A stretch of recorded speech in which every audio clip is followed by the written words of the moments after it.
নমো বিষ্ণুপাদায় কৃষ্ণপৃষ্ঠায় ভূতলে শ্রীমতে জয়পতাকা স্বামিনীতি নামিনে নমো আচার্যপাদায় নিতাই কৃপা পদায়িনে গৌরকথা ধামোদয় নগর গ্রামতারিণী নমো বিষ্ণুপাদায় কৃষ্ণপৃষ্ঠায় ভূতলে শ্রীমতে ভক্তি বেদান্ত স্বামিনীতি নামিনে নমস্তে শাশ্বতে দেবে গৌরবাণী প্রচারিণে নির্বিশেষ শূন্যবাদী পাশ্চাত্য দেশতারিণে।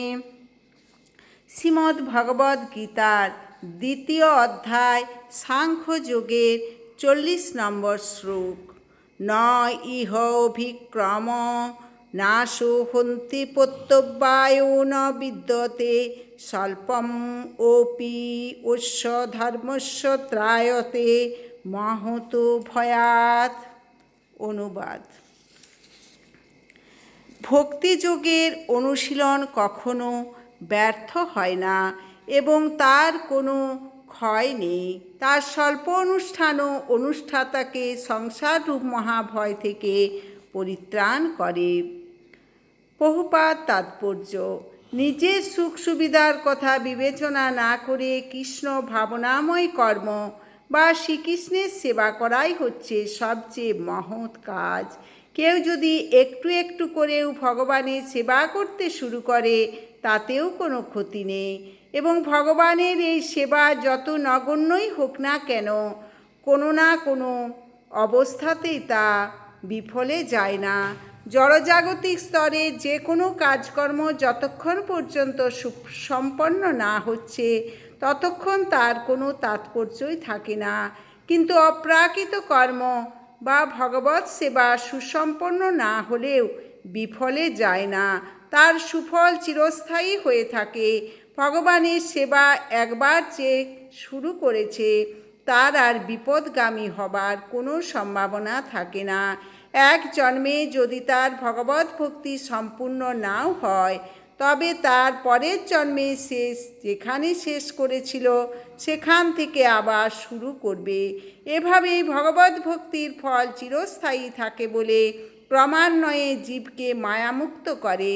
শ্রীমদ্ভাগবতে অজামিলের কাহিনীর মাধ্যমে আমরা জানতে পারি খানিকটা ভগবৎ ভক্তি সাধন করে অধঃপতিত হওয়া সত্ত্বেও সে ভগবানের অহৈতুকী কৃপা লাভ করে উদ্ধার পেয়ে যায়।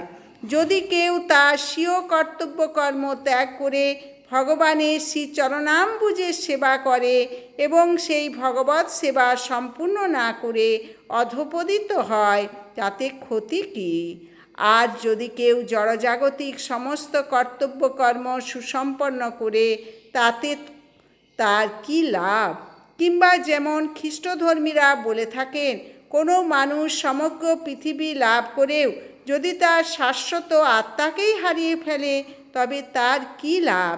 জড় দেহের বিনাশের সঙ্গে সঙ্গে সব রকম জড়জাগতিক প্রচেষ্টা এবং সেই সমস্ত প্রচেষ্টালব্ধ ফল সব কিছুরই বিনাশ ঘটে।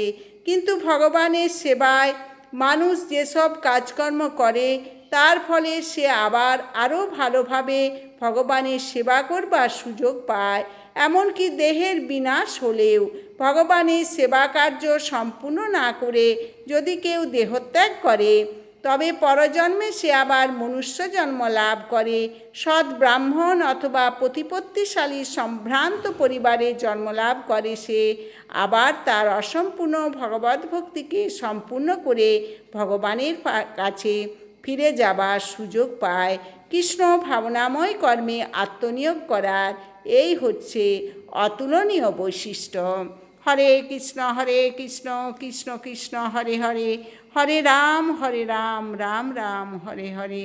আপনারা চ্যানেলটি সাবস্ক্রাইব করবেন, বেশি বেশি করে শেয়ার করবেন, লাইক করবেন, কমেন্ট করবেন। হরে কৃষ্ণ।